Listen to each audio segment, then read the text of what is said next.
It is high time for France to lift its knee off our neck and put an end to this unjust oppression.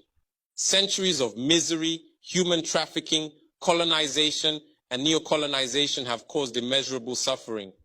It's time to put an end to this cycle of oppression.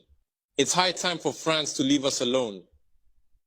It's time for France to take a cue from its European neighbors and learn a valuable lesson in independence.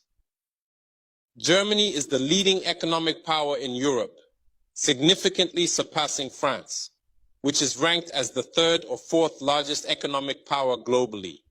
Germany does not exploit any country, any colony. I can mention Italy, I can mention Spain, who had colonies before, but who do not exploit anyone, who do not interfere, who do not impose leaders in their former colonies. On what grounds does France believe it can continue to impose leaders on us and make choices on our behalf? This must come to an end.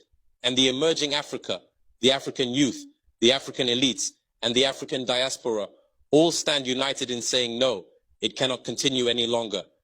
France's hypocrisy is evident and pervasive in daily life.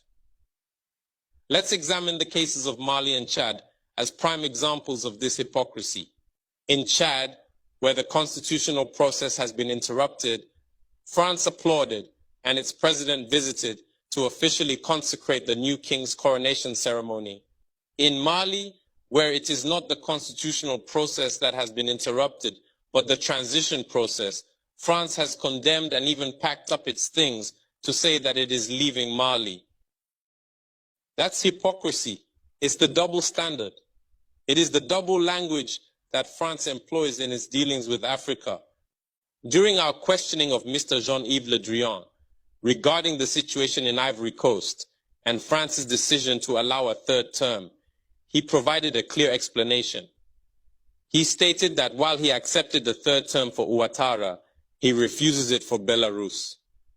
He emphasized that France has condemned the situation in Belarus and has actively encouraged the European Union to do the same. Le Drian explains that in Belarus, millions protested, unlike Ivory Coast, where there were no mass demonstrations on the streets. This is how France deals with African issues. Personally, we expect absolutely nothing from France. We desire her to cease meddling in our matters so that the people of Senegal can exercise their freedom of choice rather than being influenced by France's selection of a candidate using the tactics we are aware of. We begin by targeting individuals, adorning them with the Legion of Honor or a similar knightly rank, enlisting them in Masonic lodges, and informing them to prepare themselves as they will be next in line. Even the hypothesis that Macky Sall may not succeed, we know who is being prepared by France. This must come to an end. It will not occur in this manner any longer. Let's be clear. We have absolutely nothing against the French people. In France, both political and citizen voices are rising to hold and express the same discourse as the one I am currently presenting to you. For example, the deputies, such as Mrs.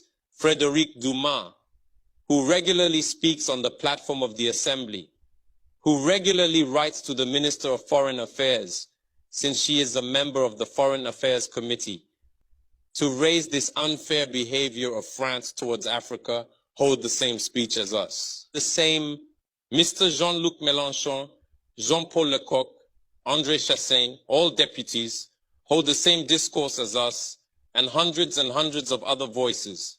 The NGOs, like other non-profit organizations, are doing remarkable work in the same direction. We strongly urge France to listen to the voices that speak to it about our plan for a more collaborative, fairer, and sustainable partnership between Africa and France. It is crucial that we work together towards a future that is equitable, just, and environmentally conscious. If she listens, I believe we'll have beautiful days ahead in our collaboration together. If he doesn't know how to cut it, thinking he can continue to function like in the time of our grandfathers, this African youth no longer accepts it. France must make preparations for a definitive break and completely withdraw from Africa. Africa belongs to Africans, not France. She belongs to no one else, neither China, nor the United States, nor anyone else.